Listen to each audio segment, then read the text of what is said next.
Mike, one of President Trump's actions wrapping up his third week in office was signing an executive order establishing a White House faith office. According to the order, the office shall have a lead responsibility in the executive branch to empower faith-based entities, community organizations, and houses of worship to serve families and communities. Its mission will be to help empower Christians, Jews, and other Americans who choose to exercise their religious freedom.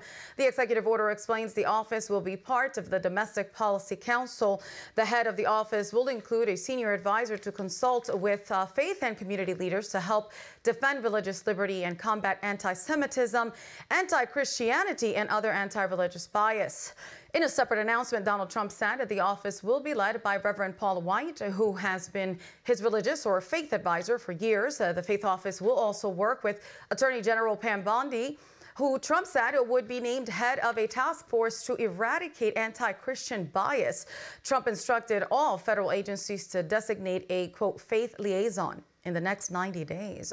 Let's talk about this and more with Mass Exodus Movement founder and the host of Keisha King Show. Keisha, welcome back to Victory News.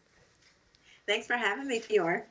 So President Donald Trump announced a White House Office of Faith last week. Here's a moment from that event.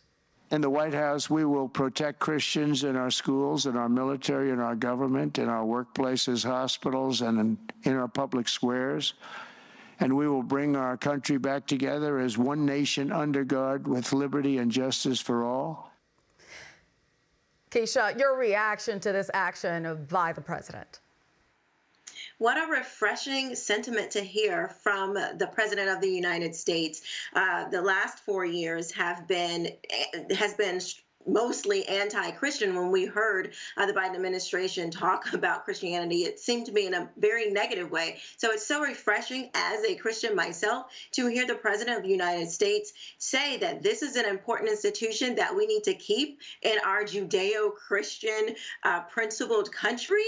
I think it's a great thing, and I think with it being set at the federal level, it's going to rest upon the rest of the nation. I love to see this. Yes, I couldn't agree with you more, Keisha. Now listen to Representative Jamie Raskin frame the Department of Government Efficiency known as DOGE as an assault on our political system. You know, Time magazine's got him sitting in the Oval Office on the cover at the Resolute desk, but he's acting like he is president. In fact, I don't know of any president who's ever done anything remotely like this, which is basically engineer an operation to take custody of millions and millions of records of the American people. Democrat Representative Raskin called the work of DOGE a rapidly expanding coup against the United States and supports fully the judicial system, stopping the curtailing of federal spending.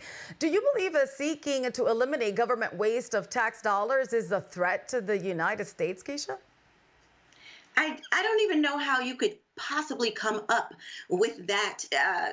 That's your summation of what is happening right now. It's a coup. No, what has been happening has been a coup against the American people. This is what we want. We want to know, shocker, we want to know where our tax dollars are getting spent. And none of us, guaranteed, none of us want any of our money, 50 million of it to be exact, to be sent to Gaza to buy condoms. Guaranteed, no American wants that. We like to see what is happening with our money in the federal government. Transparency indeed. So Department of Homeland Security Secretary Kristi Noem had good news for the Hurricane Helene victims in North Carolina. Let's listen. The past 5 days, we've decreased the number of open cases by almost 80%. President Trump is ensuring that communities aren't forgotten, and he launched the first major initiative to connect farmers with recovery assistance as well. Keisha, it appears a grand total of 0 major news outlets reported this fact. What do you think FEMA was doing under Biden's leadership that these people had to suffer for months?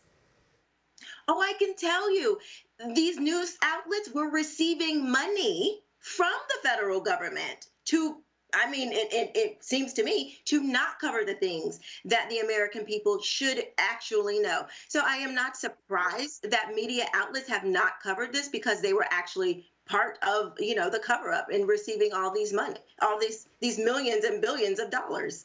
That's right. On a lighter topic, as Donald Trump flew to the Super Bowl, signing more executive orders than any president, if you ask me, he heard this announcement. Listen. Air Force One is currently in international waters for the first time in history, flying over the recently renamed Gulf of America. Please enjoy the flight, and we are now about to head westbound to Super Bowl 59. Wow, yeah. He did that well. Keisha, 70% of Americans say he is doing what he promised, according to a CNN aggregate of polls. Are you seeing signs of a new dawn in America? I am. I love to see it.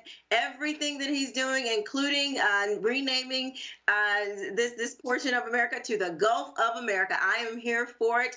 We are fastly approaching the golden age, and I love to see it, and I can't wait to see more of what the president is doing.